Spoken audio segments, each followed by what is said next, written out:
deep. All right. Okay.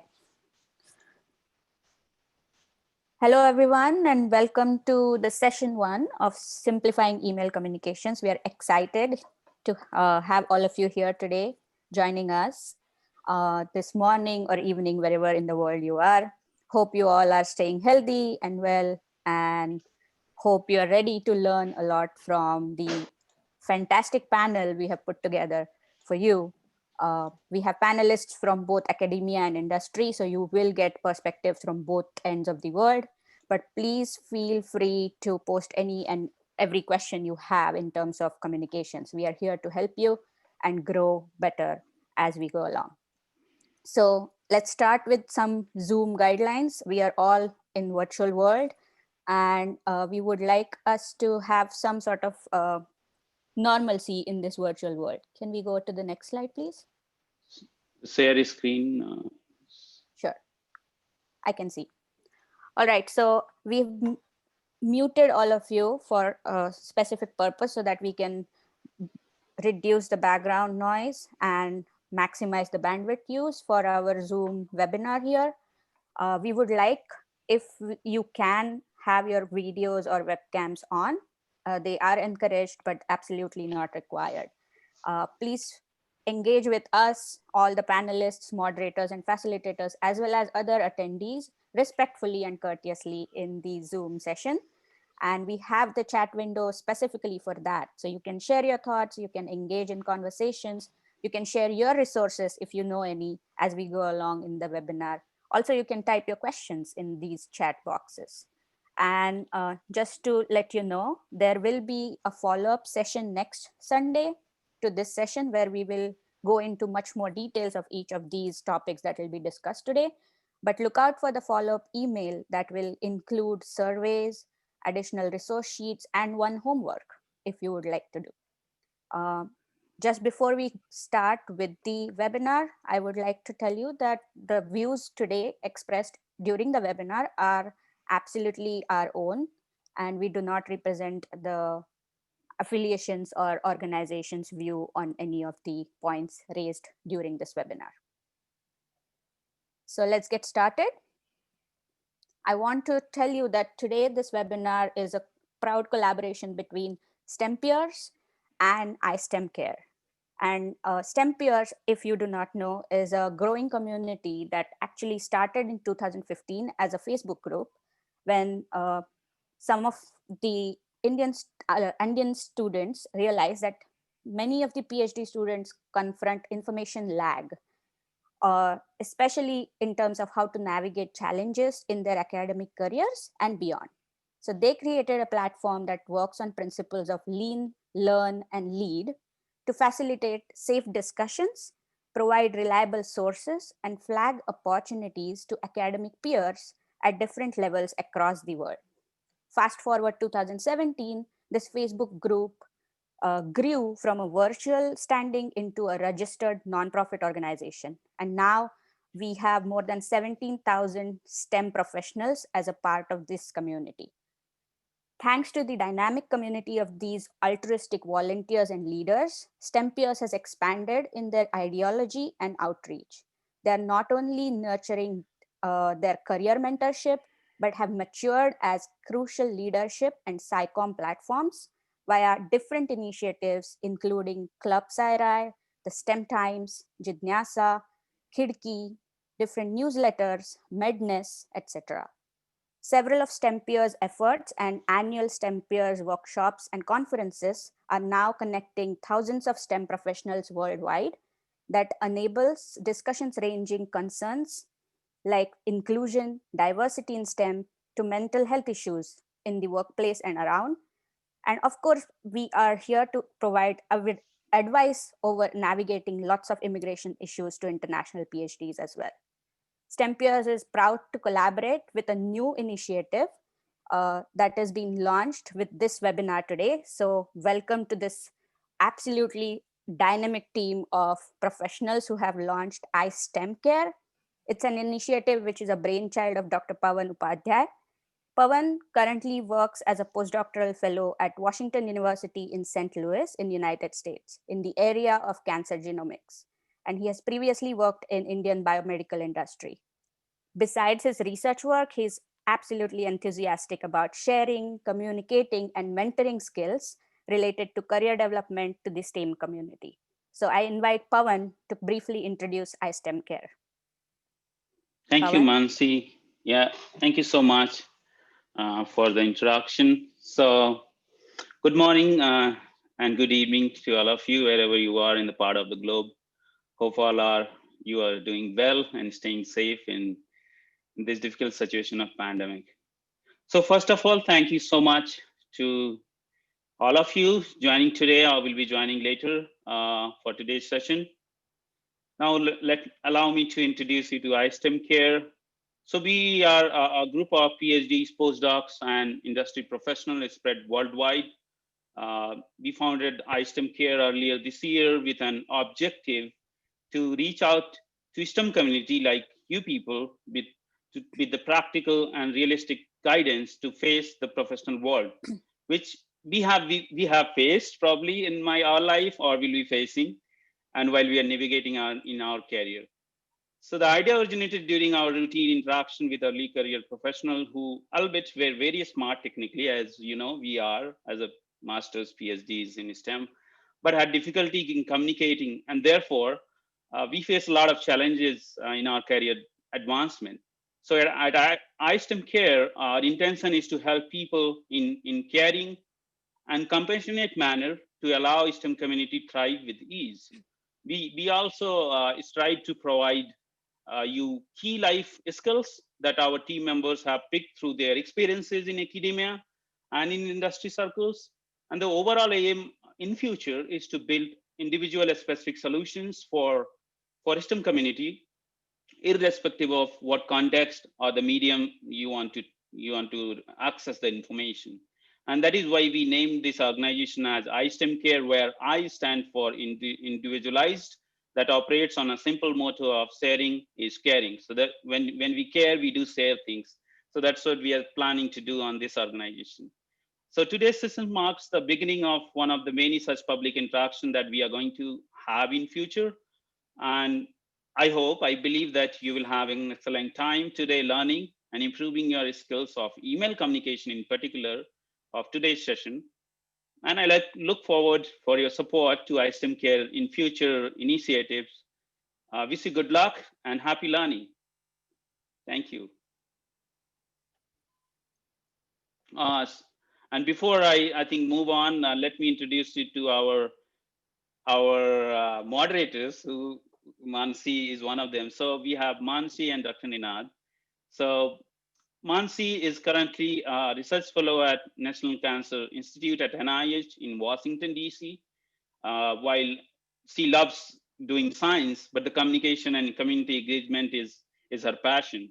And throughout her career, Mansi has been very passionate advocate for better science engagement and continues to work with many organizations in India as well as across the world, especially in USA, to provide her expertise in scientific research, education, and outreach. Uh, and now we have another excellent moderator today, Dr. Ninad. He is currently a bioinformatics research scientist at St. Jude Children's Hospital in Memphis. And throughout his professional career, as I know from many years, Ninad has led and continues to work with various career development and online content development organizations, because of course he's a computational guy. So he can do so many other things in soft skills at institutional and national level. And Ninad also has a unique style of taking scratch note, which you can look at Twitter, I love that, of scientific talks that he regularly posts on his Twitter page. So let's welcome both the moderators, Dr. Mansi and Dr. Ninad, for this session. Thank you. Thank you, Pawan. Handovers to you, Mansi and Ninad. Thank you, Pawan, for that introduction. I'm very excited to be part of this vibrant and new community. And I would be very pleased to announce you our panelists who have also selflessly volunteered to put this webinar together. The first of its kind, but I'm sure many more to come from here. So our first panelist, we already have heard from Pawan, who has founded iSTEM Peers.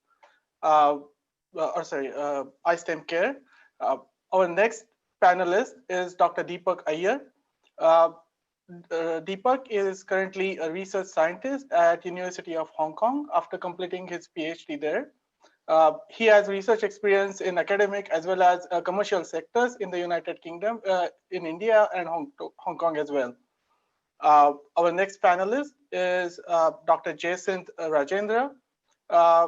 Jacinth completed her postdoctoral fellowship at UT Health San Antonio, Texas. And before that, she was a doctoral fellow back in India in ACTREC. Currently, she is a freelance writer and communicator aiming to transition to industrial research and development. Another great panelist that we have today is Anurag, who is currently pursuing his PhD. So may resonate many of you attending this seminar as well, who are willing to learn more at different stages of their careers. So he's currently pursuing his PhD at University of Turin, Italy, in the area of cancer research. And in his free time, he is a freelance writer as well as scientific reporter. Our next panelist is Dr. Rasika Hudlikar. Rasika is an oncology scientist at Rutgers University, New Jersey, USA. After finishing her doctoral studies back in India at ACTREC. Her passion includes scientific writing and scientific communication. Our next panelist is Dr. Prajesh Iyer, who is a postdoctoral fellow at City of Hope, California, in the area of cancer genomics as well.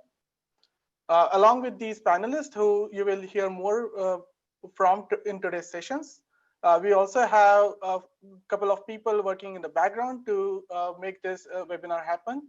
First of whom is Dr. Prasanna Iyer, who is currently a postdoc at Texas A&M University. And prior to moving to USA, she completed a PhD from ACTREC, India, as well as worked in IISER Pune. And our second facilitator is Dr. Radhakrishna Betadapura. Currently, he heads business development for a leading Indian precision medicine company and has 10 plus years of experience at the intersection of bioinformatics, big data, and precision medicine. So I would like to thank all our panelists and facilitators for making today's session happen. And then I'll hand over back to Manasi for introducing our first session. Okay, so let's go over a session overview. In today's talk, panelists are going to discuss in a freestyle manner 5 different points.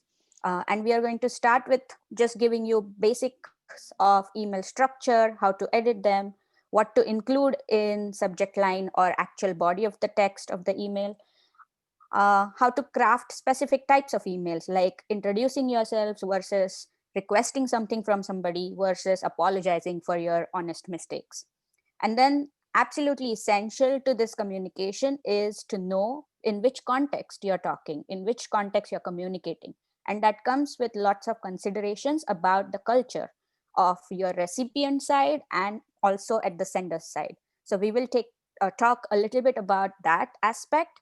And at the end, all the panelists are going to gather together to tell you lots about their own experiences. They will share examples and tell you what to do and not to do in terms of having impactful email communications. So let's start with the first topic, where Deepak and Pawan are going to discuss email structure and editing basics. Guys, to you. Yeah. Okay. So, hi everyone. So I'm Deepak here. So as the first or the opening part of the session, we are going to discuss the basic body of what should be there in your email structure and what are the key terms that you need to follow in order to edit it before you send it out. Because once you send out the email, it's gone. So whatever you need to do it before you send it out. So the key thing is, regardless of what kind of email you're writing, whether it's a formal email, a semi-formal email, or an informal email, it needs to have a structure. So we have identified 5 key components to any email, and these are subject, salutations, The main body, which comprises of the text as well as the closing statement, and a signature. Now, I understand that this is more crucial to formal emails and not really so important to semi-formal versus informal emails. But then still, like, you would not want to receive an email which does not have some of the key components that have been mentioned in the structure. So definitely all these components are important regardless of the type of email that is being sent. Now, once you have designed the structure, next comes the important part of editing. So, sorry, can we go back? Yeah. So editing is key before you actually send out the email. Once you have drafted the email, you need to check for various things like is there any spelling error? How is the grammar? What kind of words have been used? Are there any punctuation errors, capitalization errors, etc.? So all of these are key. So whenever somebody is receiving an email, he or she does not like any of these basic mistakes to happen within the email structure. So Pawan, in your experience, do you think these 5 structures constitute the email body, or do you think there should be something more that is essential? What are your experiences or thoughts about it? Yeah, I think you rightly point out so in structure, like we are a scientist, if you think of any structure like our human body, you have different part in body. So like an email has subject could be a head, salutation could be a face, like face of your email, and then text is maybe your actual message you want to convey. And if you don't have a greeting at the end, people get offended, right? And signature is who is sending. I mean, if you get an anonymous email, like you get a lot of spams, so it doesn't have signature. So it's really, I think we should be very careful with these. Always, it's like a checklist, I would say, for any email. And coming to editing part, I think we most of like today's like participant come from non-English background, and we do know like there is a challenge to be good in English despite all the effort, but there are the tools, and it's a lifelong learning process. There are tools which helps you. Like one of them I use is Grammarly. You can put in your Gmail plugin, and it really helps you, like your buddy, always correct everything. So I think you covered almost all of these, and we can go to our example, and then we will discuss there. Okay, so glad to hear your thoughts. Now here, this is an example of an email that somebody had received. Now, if you look at this email, there are some key things. Like, of course, the structure is there. There is a subject, there is a salutation, there's a body, and there is a conclusion, and there is a signature. But if you actually look through this email, you'll find that it's very poorly drafted. So the subject is unclear, madam, sorry, update. There's no salutation, madam what? Which madam, dear, all those things are missing. There is a smiley in the introduction. There are errors with punctuation. There are some short forms that are used like ASAP. There are errors that have been pointed out by the normal Gmail, like for example, agency. And finally, the sender's name is not clear. So in brief, this is an email, of course, but this is not the email that someone would like to receive. So let's look at what needs to be sent. So in this particular email, I'm not going to discuss too much about the content because it's not really important and will be discussed later on. But if you look at the draft of the email, you can very clearly see the structures. There is a subject, there's an introduction, there's a very clear indication of salutations, and there's a clean body. There's explanation of what needs to be done. The grammar is corrected, the punctuations are corrected, and there's a very clear signature that has been provided. So, Paman, let's say your mailbox receives both these emails. Which email would you be inclined to reply to, or which email would you be inclined to sort of take it forward?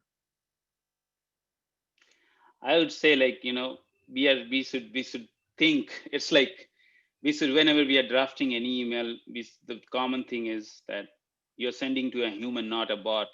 So a human has emotions, and they do expect you to be having proper manners.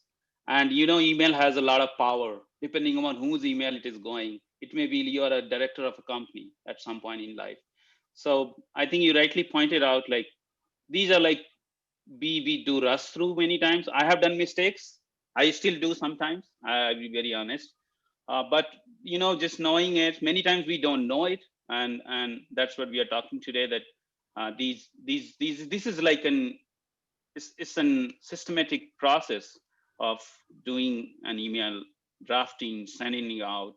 So I think you rightly covered almost all the part of this topic today. And if anyone has a questions, I think we'll take it from chat and discuss at the end. So yeah. Okay, so let's move to the next section then.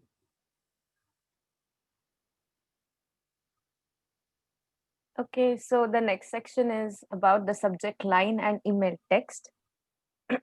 As we know, these are the one of the first thing which is generally important when it comes to email. So first, coming to the subject line, as everyone should know and everyone should understand that the subject line should be eye-catchy. It should be brief. It should not be like a long essay.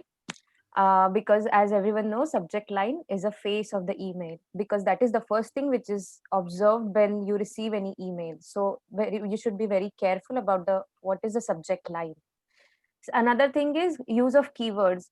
Precisely use any particular keywords while beginning your subject line, whether it is apology, whether it is request, whether it is introduction. So be careful about what is the first word or what are the keywords which you are using in the subject line. Also remember, the subject line should be very obvious. It should be clear and direct.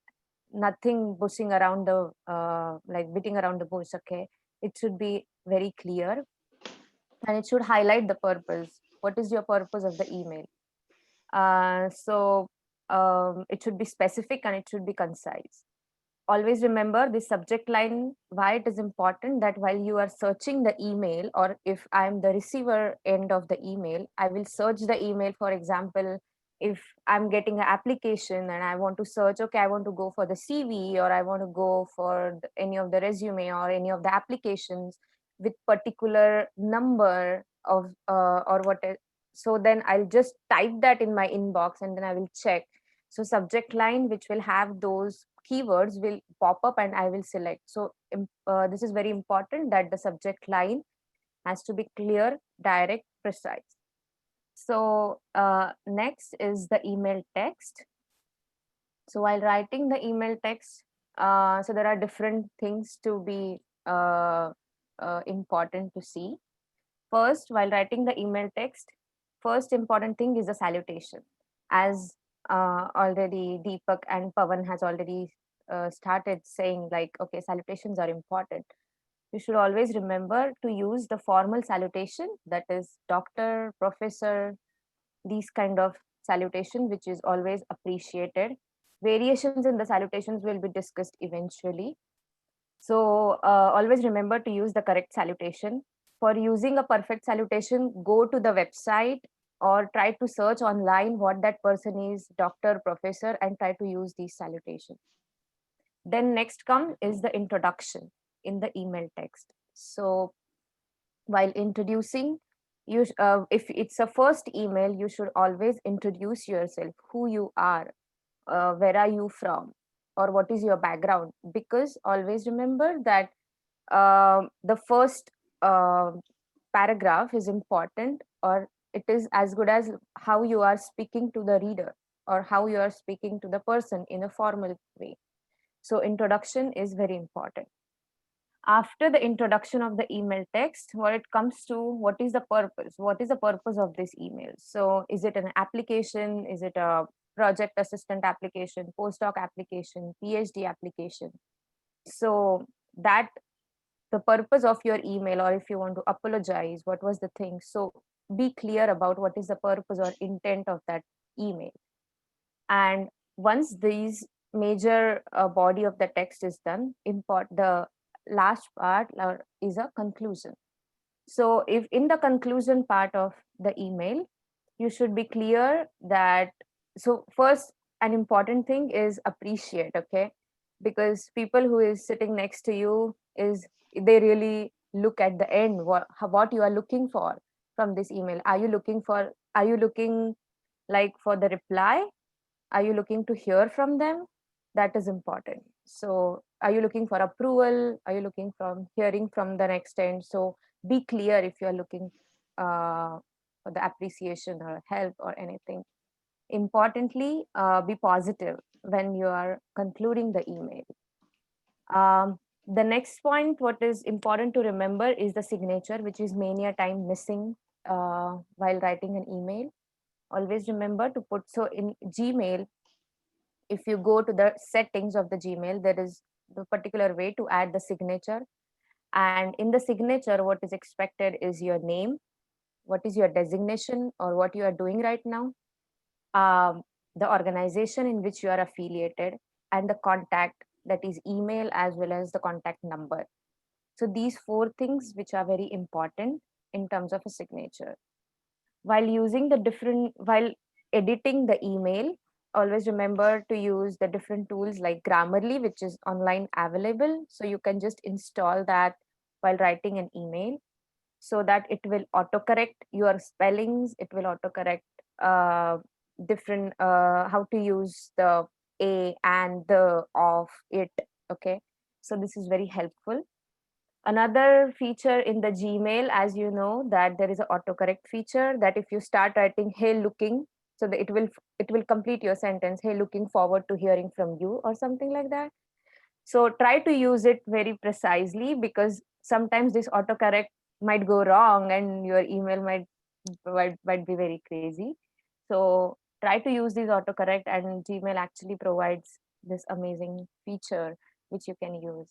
So these are the points which you should remember while writing the actual email text. So now I can ask the Jacinth to go to the specific examples, how to write the subject line as well as the email text, and what is her opinion. Jacinth, do you have anything to add in this? Yes, Rasika. So I will totally agree with you when you said that a subject line is actually the face of the email. So here you could see that, for example, if you are sending an email to a scientist or maybe to any lab personnel, and you want to send your CV or you're applying for a job, uh, you should make sure that you are using appropriate keywords as a subject line. Now on the left panel you could see a list of examples of subject lines which in your opinion they could be correct. For example, CV, attention, hey, hi, hello. But if you look at it from the reader's perspective, uh, there is high chances that your email could be overlooked.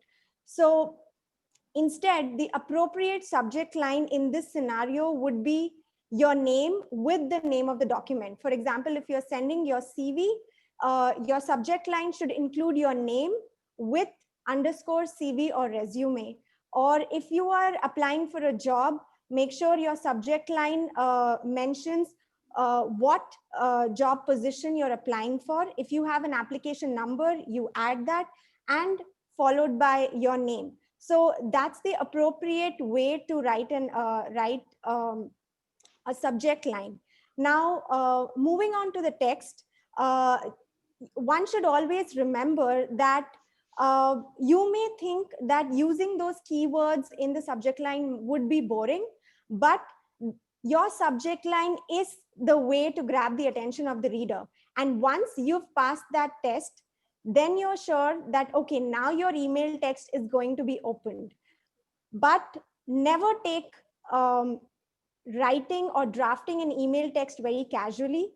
One thing which I usually and mostly follow for myself is, when I'm writing to someone who's senior to me or a professional person, I will make sure that I draft that email on a Word document, so that I don't accidentally send an error prone email to the concerned person.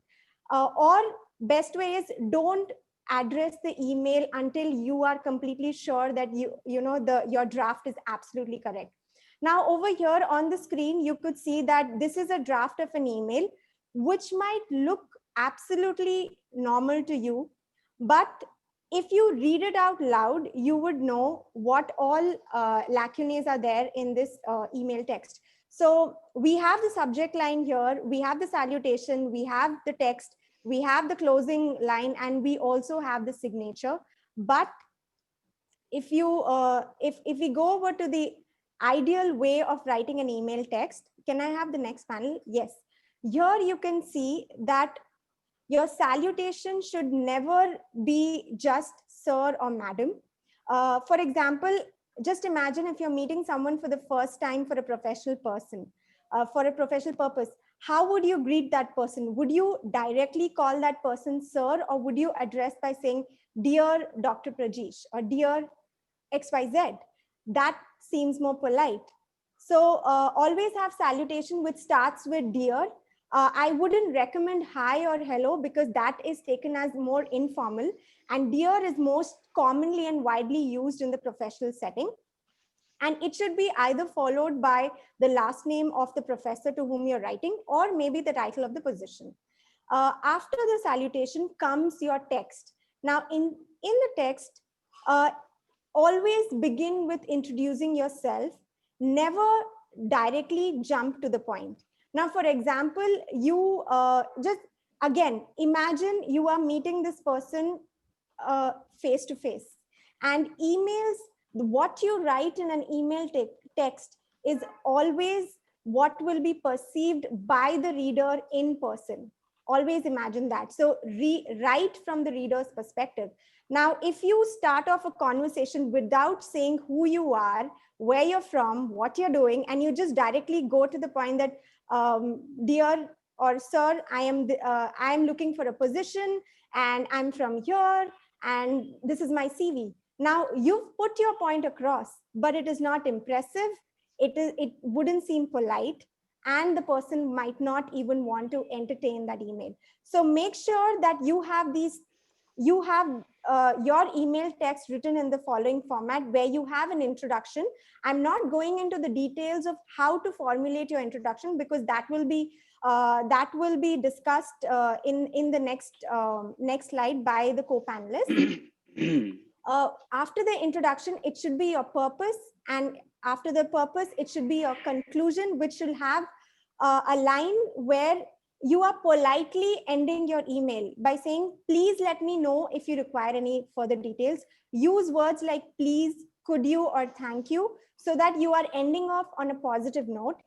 And last but not the least, do not end your email without your signature. Your signature is actually giving who you are, all your detailed information to the reader in the most concise way. And that's one of the most important things. So never send your email with just your name.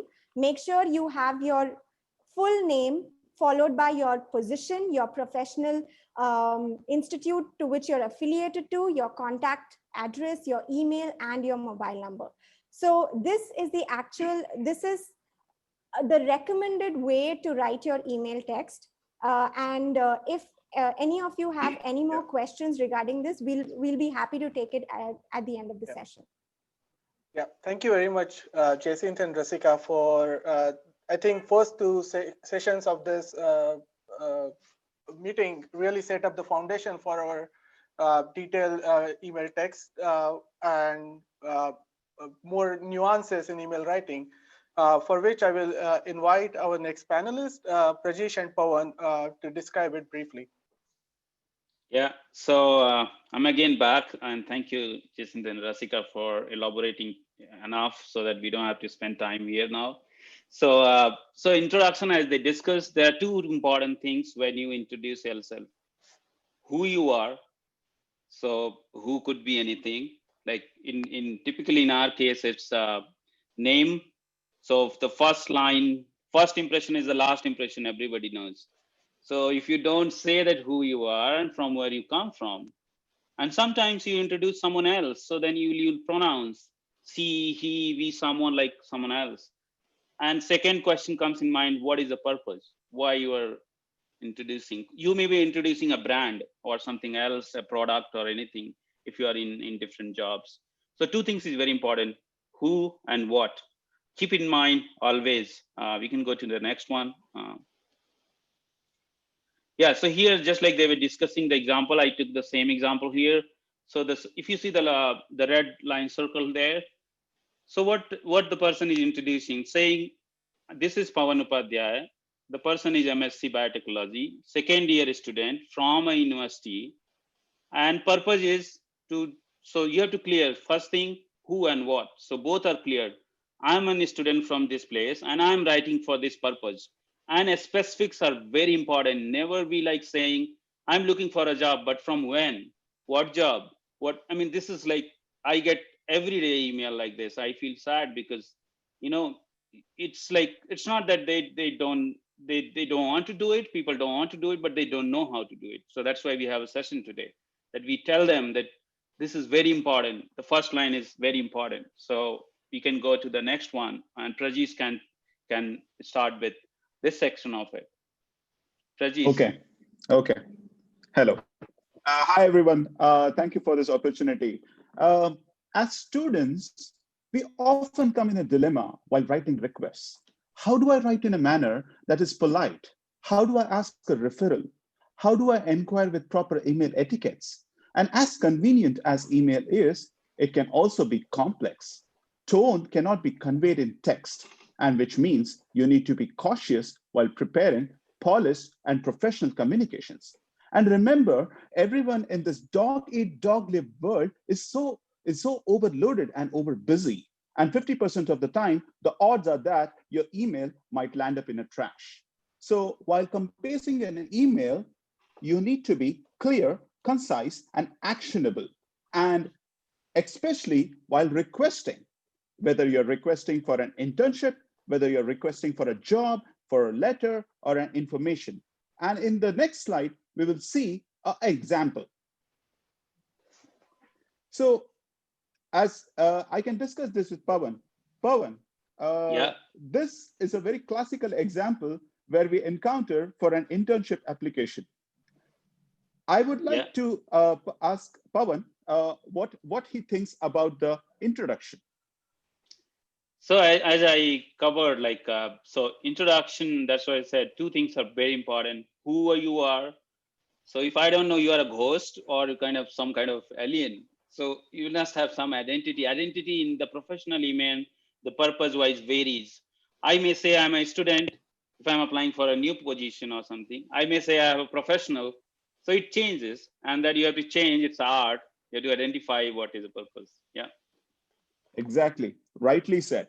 And as you see the structure of the email, as you see that this email is divided into four different parts, where the subject line is the lead. And in the first paragraph, the person introduces themselves, what he has done, where is he coming from, and you have to understand the perspective of a reader. And the reader wants to know as quickly as possible. And as Pavan writes, that he wants to start an internship with a time, a possible start time. And that is the most important thing any PI outside who doesn't know wants to know. And next comes is that what he knows and how he can be useful. And that is what it said in P2. Yeah. He tells the PI what he knows and how he's productive. And at the end, he asks, and many a times it often happens that we do not know whether a particular position is available or not available. So in that situations, you go in a please mode or a request mode, asking for an open position. Is it available? Is it not available? So if it is available, then you ask whether this position is still open. So, and there is a way to ask, and many a times we ask directly, and it's most of the time perceived as arrogance. But here, there are certain words that may I, could, would you. So those words actually say that you are requesting. So these are some of the things which often gets ignored, but has to be taken into mind. Yeah, I mean, I think you rightly covered. If it's like, if I meet you and don't talk politely, however good I may be, you don't want to talk. So be humble, polite. I mean, it's saying is easy, doing is difficult, and that's a practice, lifelong practice. So I think let's move on to the next one, Prajesh. Next, yes. And this is often a situation we often as students encounter, that whether we have a fight, we make a mistake, or we make a inadvertent mistake that we don't intend to do, often we have to apologize. And this, there is always a slip up. There is sometimes you have improper salutations, sometimes you have a fight with a PI for an experiment, and often these mistakes can be solved. And often we have a question, can we do it? How do I write it? How do I write an apology? So that is what we will discuss in the next example. Yeah, I think in this case, what works is self-blaming. Blame self-will temporarily and it helps later. So let's go here quickly over this, Prajesh. Example, can you, Nina, Okay. go to next one? Just flash on. Yeah, let's go to, yeah. Yes. So in Yeah. this example, this is a very classical example where a person is expressing his apology in a right way, and many a times we have to. That's what I call the 3 A's: accept, acknowledge, apologize. And that's what you see in the first paragraph that's highlighted, that the person wants to express the deepest apology. And often you have to mean the apology, and then that gets expressed towards the opposite person. And that's why you have to know these 4 golden rules: apologize first, accept responsibility, express regret, and promise them that you will improve. And when you adopt these strategies, you become adept in saying this. That's what I can say about apology. Pawan, back to Yeah. Pawan. Yeah, I think you covered almost everything there.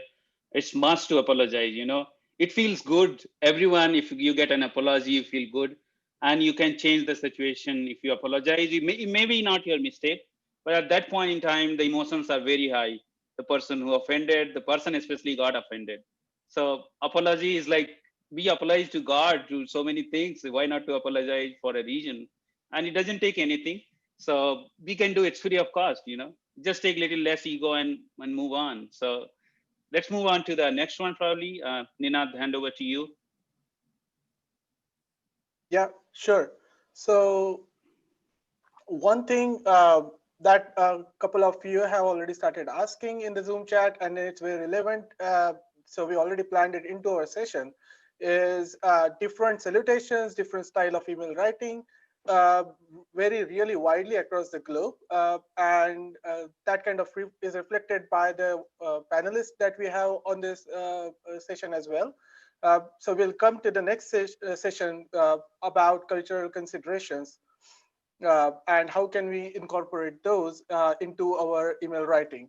So I'll invite Anurag and Deepak for that. Thank you, Ninad, for this interesting interesting event. And so when we come to the cultural consideration, there are 2 concepts which is being floated when you search on the internet. There is a concept of low context email and a high context email, which simply means that in low context, people write the email in a very direct and a precise way, whereas in the high context, they try to write in a very wordy okay, sorry. So in the low context email, people try to write in a very direct manner, and in the high context, they write and try to build the personal relationship. I will give you 2 examples, like a random example. Like if a person is writing an email to a person from a US to Korea, what they will do, they will be writing like, hey, dear XYZ, last week we met, and did you spoke with your boss? This is the correct way in low context. But when it goes to the high context, what happened, the other person might feel offended, because there is no pampering, there is no extra request. Just like I was checking the chat backs, people are writing respect, do we use respected or not respected? So in that part, what happened is, in Korea, you need to give respect to the people. So if this dear XYZ changed to dear Mr. XYZ, did you spoke with Mr. ABC about our order? And this is the main body. But in order to pamper them, they will write, oh, the weather is really good here, I hope the weather is good, what are you having for food? So something like this goes for the low to high context. And high to low, we come, like as an Indian, we are coming from a high context, so we are used to writing too much of respected emails. Like when I was a student, I used to write my professors respected professor, and then, but if I write respected professor here, it will be taken like, who is respected here? Because everyone is considered equal.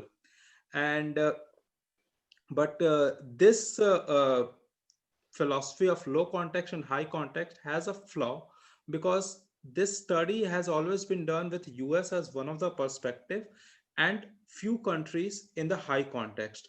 So it doesn't cover everything, because if you see the point, it says it is in North America, European countries, and it is in Middle East, Asia, Africa. I would ask Deepak, because he has worked in UK and Hong Kong, so he can relate with the experience he had. Then I can share my own experience. Deepak, what would you say about the kind of email you write in UK and the way you write in Hong Kong? Whether it is correct what I just said, or is it different? Yeah, Anurag. So I think what you're saying is perfectly correct. So I believe that whenever communication crosses cultural boundaries, even small gestures of respect to norms can be important. And in some cultures, it's incredibly rude to come right out with what you want them to do. So, regardless of the culture, though, the most effective emails begin with the point. Otherwise, recipients who first scan an email for the conclusion miss many of the details. And in countries where a personal connection is important, you should start an email with the question you want answered, and then add a paragraph with something that personally connects you to the recipient. So I'll give you some brief, points pertaining to the place where I'm staying. The first thing that you need to do is, importantly, due diligence. So whomever you are mailing, you need to understand where does that particular person comes from. So as Anurag pointed out, you may be mailing someone in Korea, so you need to follow the norms that is applicable to people out there. But you also need to consider whether you are mailing a Korean sitting in Korea, or you're actually mailing an American sitting in Korea, because then the norms actually change. So for example, in the initial part, we spoke about usage of simple things like smileys or proverbs, etc., does not make the email look good. But in China or in Hong Kong, when you're mailing your peers, usage of smileys is quite appreciated. I mean, people here regularly use smileys and winks and emojis, even in normal professional emails. So that's quite okay. The second thing is, when you consider mailing someone in China, the names are usually written as surnames first and the first names later. So you may get confused which names are you supposed to include in the email. There's also confusion between English names, also Chinese names. In UK, it is not so much. I mean, like, UK system is pretty much similar to the American system to the point. Okay. So, and lastly, the most important point which I would like to make is sometimes you also need to pay attention to time zones. So sometimes what happens is you may write an email saying that, oh, the deadline for this particular research proposal is 5 p.m. today. So please respond quickly. And the person that you're sending the email to may be on the opposite side of the globe. So 5 p.m. for him has already happened. So pay attention to time zones. Yeah, thank you for your valid points. So I would share my experience, because I have worked in Israel and Netherlands, now in Italy. So Israel, even though it is in the Middle East, uh, Israel, even though it is in Middle East, but there they use the way of writing in the US style. So we have to very direct, and we have to very direct, and then we have to write out to what we are saying explicitly. So yeah, with this I will end my point. Okay, so let's move to the next one then. Thank you all the panelists for awesome experience so far. And we are going to go into more of a freestyle panelist discussions where all the panelists can jump in. And we would like to pose a general question about what is the universal do's and don'ts when it comes to sending any email? And are there any behavioral considerations that somebody should take into account, no matter where they are sending the email from, whom they are sending the email to? So I would invite any one of you to start on that universal rules first. I think, Deepak, do you want to go for it? Yeah, sure. In a No problem. brief manner, and I'll go for other one. Okay, sure, no problem. So there are some universal rules that need to be followed. Of course, when we say universal rules, they're subject to condition.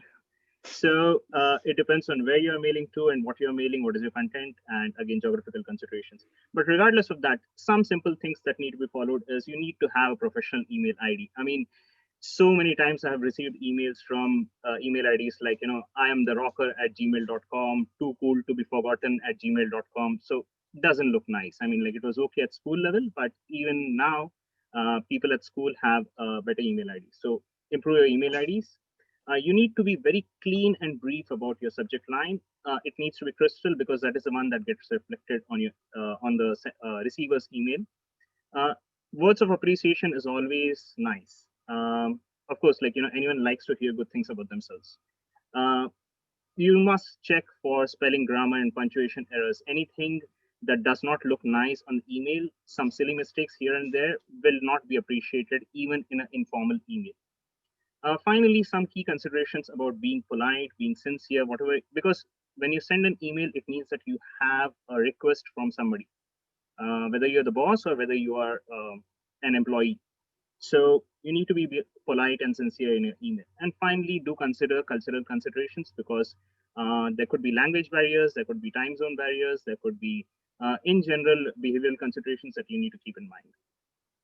I would like to add 2 points in it. So first is you have to respect readers' time. So be precise and concise, okay? Because the next person also has a very limited time to contribute. And another point I would like to say that give at least 24 hours, which is a universal consideration, to reply back, because all over the globe they are in a different time zones. So give at least 24 hours to reply back to the next person before sending a reminder or something. Yeah, so I'll just add few points. I think we already are running out of time, so probably go to question answer, which is most important. So 2 points here are very important. Emotions. Many times we write email with emotions of anger, frustration. Be very careful. You can release your emotion in your draft, but never send it. Always when you're emotional, don't touch your email.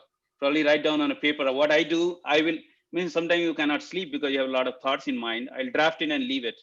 Or ask someone to read it, that whether I'm rightly expressing my emotions in the right context. It always helped. It helps a lot.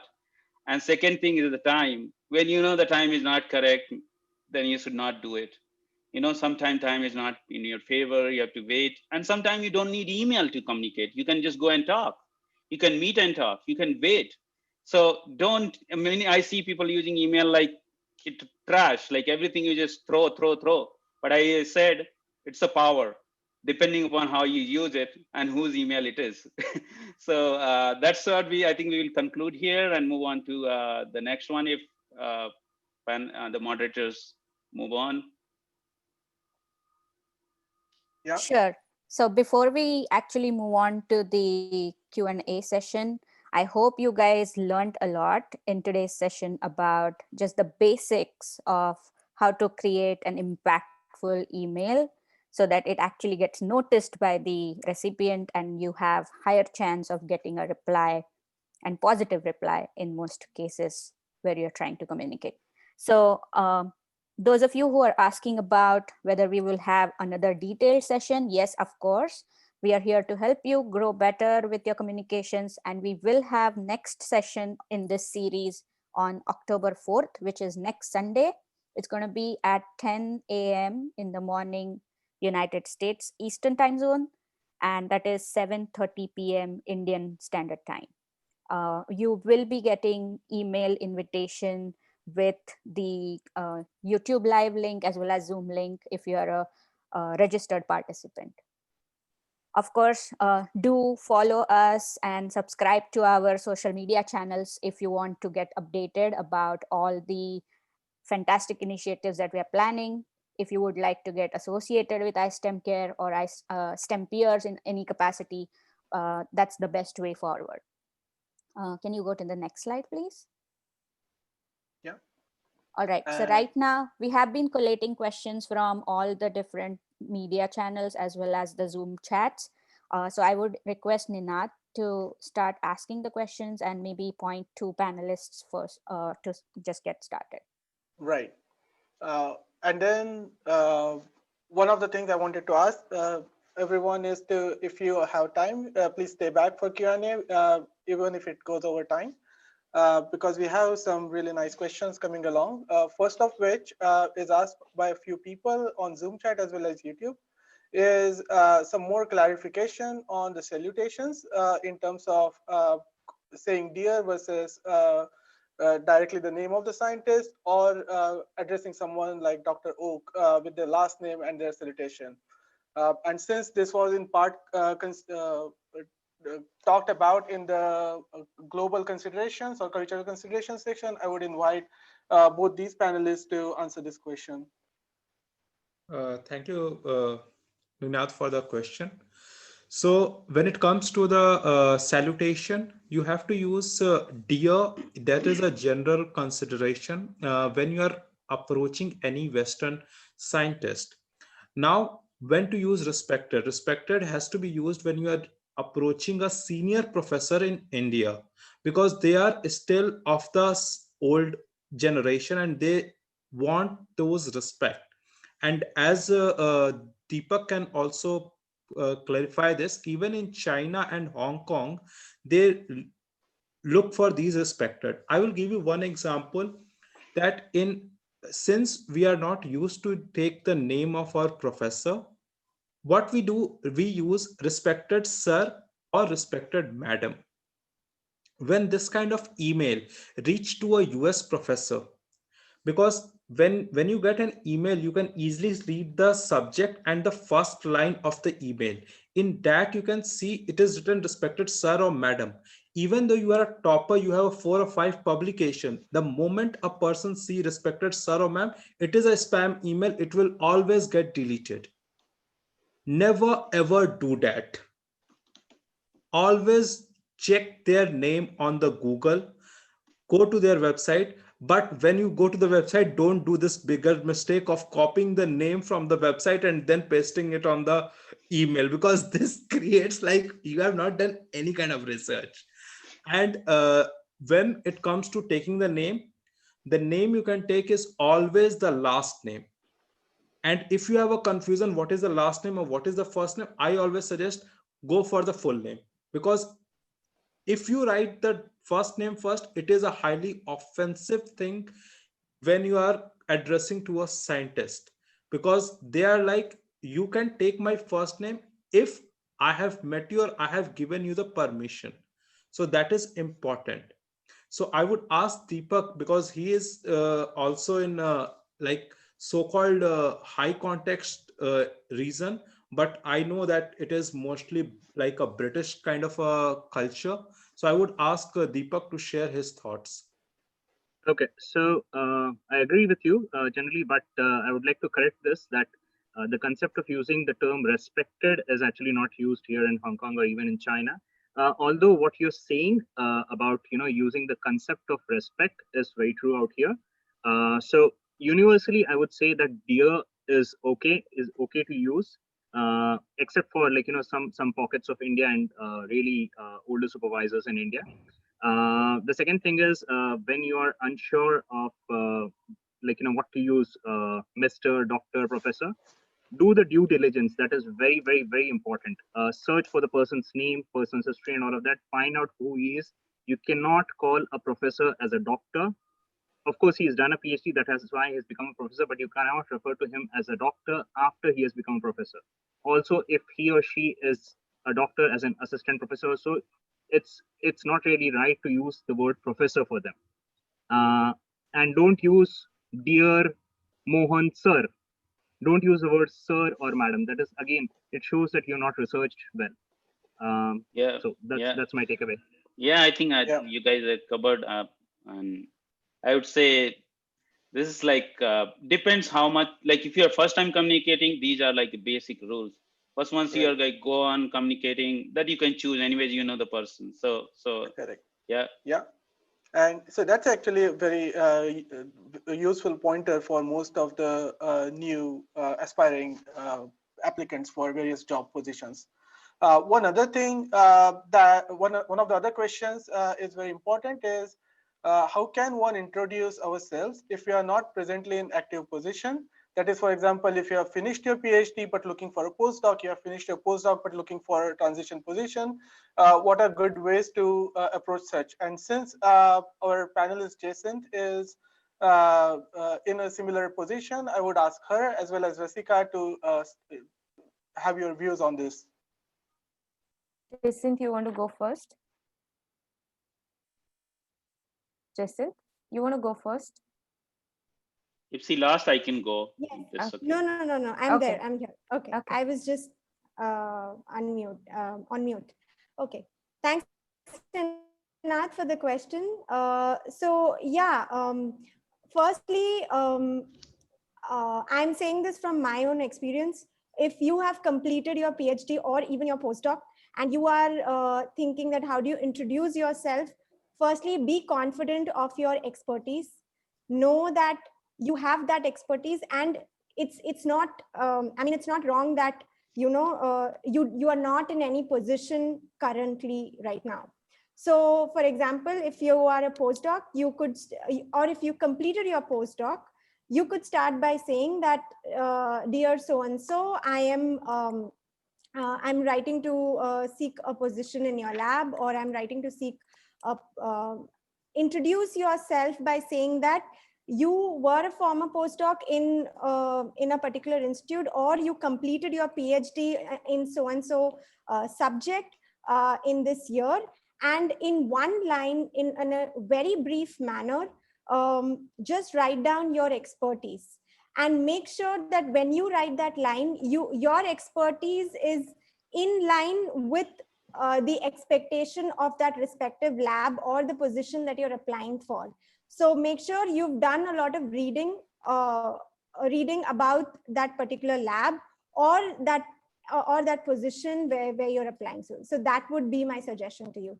Rasika, would you? Yeah. I think what Jacinth is trying to say is trying to be as clear about your present status without, glossing over the details. Give enough details in your actual introduction. There is also a question about how to include uh, this career transition step in the signature. And from my experience, I can tell you that most of the times the signature, if you are putting a proper full name with a contact detail, you need not always have the affiliations associated. If you don't have any, then you're not going to make up one. So I think just staying true to yourself and making sure that you give the other person chance to see your personality through your actual email is important. Rasika, do you want to quickly add something? I think I agree with both of you, and I think what is important is your former experience, what exactly Jacinth and Manasi said, and which is important from your attachments, what you are doing, like maybe your CV or your cover letter. So I think that will be sufficient to put your case as a applicant. So I think that makes sense. Okay, so moving on to another question that many people have asked. There's some confusion between using CC versus BCC and what does exactly that nomenclature means and when to use what. So I can start and people can then jump in. Basic difference between CC and BCC. As the name suggests, CC stands for carbon copy and BCC stands for blind carbon copy.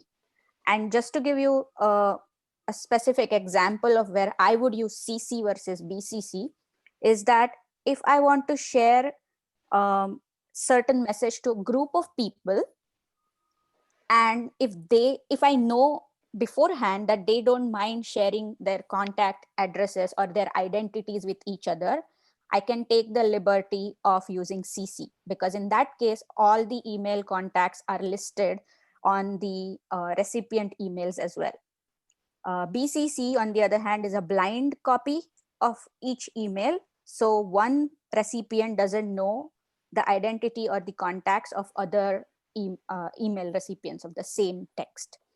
It's important to know the difference between BCC versus CC, especially when you're applying to the jobs and you're trying to ask for, let's say, references from different people.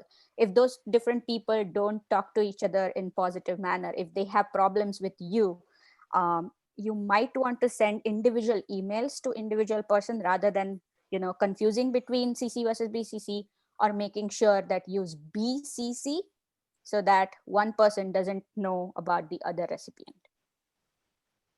Anybody wants to add?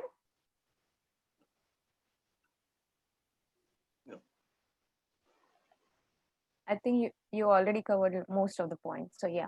All right. So let's, Nina, do you want to go to the next question? We have a lot to cover. So correct. Yeah. So the next question that we have gotten from the chat so far is about the email signatures and how do you add the signatures in the various format? What different content should be for the email signature? And yeah, so I'll just ask one of you to elaborate a little bit on the signature part. Should I go? Mm-hmm. Sure. So, I mean, when we think of a signature, think of what will give your reader and sufficient information about you. Typically, your name, your degree, and the next to the name, and then goes your position if you have. If you don't have, as guys discussed, you're not compulsory to put it, or you can say yucks if you want to put it. And then goes your organization. If you don't have it, don't worry. But most important thing is your contact number, Skype ID, all that. You can definitely put it there. But in case person want to reach out to you, never put your email ID, because anyway you're sending your email. So it's gonna, I see often people have their email ID in the signature. Never do that. I mean, this, and sometimes people take, like, change the color of the signature. Never do that. Like some red color, blue color, font different, underline, italic. Never do that. Never do that. It's so annoying, And sometimes people take image, if you get from industry email, like so much disclaimers and so many things in the background. Don't try to copy them. It's important because they have a company guideline, so they are doing it. And recently, like if you're part of our organization, every organization has a disclaimer. Like if I work in a medical center, I have a disclaimer in my official email that if you find mistakenly, delete it, don't spread it. This is confidential. This has a specific information. So if you are in organization, put that disclaimer, because legally you are like protected, that you inform the reader to not do something. I mean, she does. You have a right to say that. So I think that's what you think about in general. Yeah. Great. I think we are almost 10 minutes over time. So let's wrap up. And I would like to thank all the panelists who have taken valuable time from their schedules across the continents. It's pretty late for some of them. So thank you so much for joining us and sharing your valuable experiences from both academic and industry perspective.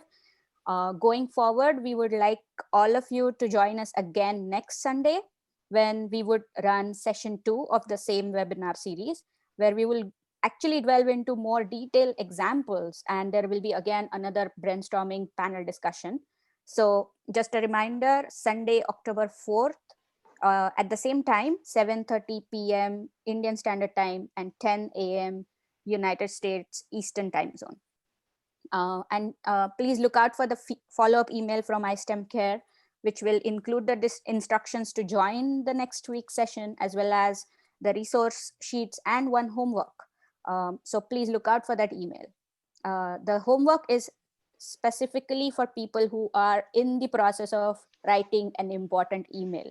So you can practice writing that email and get feedback on how to improve it, make it better from our elite panelists that you listened today. So just share your email draft. If you want to be anonymous, take out the personal details from that draft, and that Google Doc will be shared with all the panelists, and then the panelists will go over your draft to improve your email better. All right, so with that, I would like to close out the session and I had a Pawan. last point to add. So for the people who are still there, next session is going to be very interesting because we are not going to have a slide. We are going to take a specific example which you guys have been asking in the chat and the questions. Don't worry, we are going to address next time depending on these questions. And more than that, like we'll go from ranging from internship to a job application. So we are going to be talking actual scenario and examples. So that's what I wanted to add. Thank you so much. Thank you so much. Thank you, everyone. Take care. Thank you. Good night. Bye. Okay, Thank you. bye-bye. See you next Bye, time. guys. Bye. Bye. Yeah.